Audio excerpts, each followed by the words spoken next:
All right, I'm hooking up a hydraulic attachment. In this case, I've got a wrist bucket here.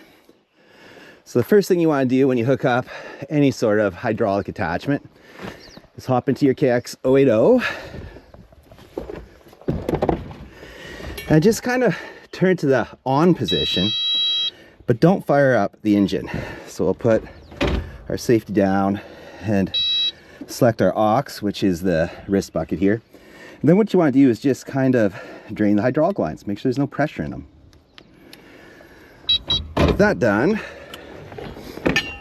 I'll go down. You want to do this anytime you hook up an attachment. I'll go down and try to put this on. And so that's still not really going on. And this has been sitting all winter. I haven't used it, so I know what's happened here. There's too much pressure just in this line. Maybe it was kind of sitting, pushing on that cylinder or something. So what you're gonna need to do is just kind of take the pressure out. So I'll just open this up a little bit. Here, open it up. It's leaking out a bit there, so I know the pressure's off. And now, when I go back to put this on, oh, there you go, like butter. All hooked up, ready to go. Make sure you tighten this back up.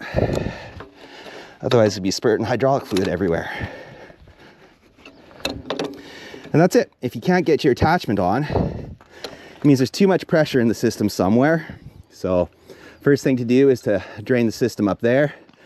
Second thing to do is to release the pressure in whatever the hydraulics are, and you should be good to go.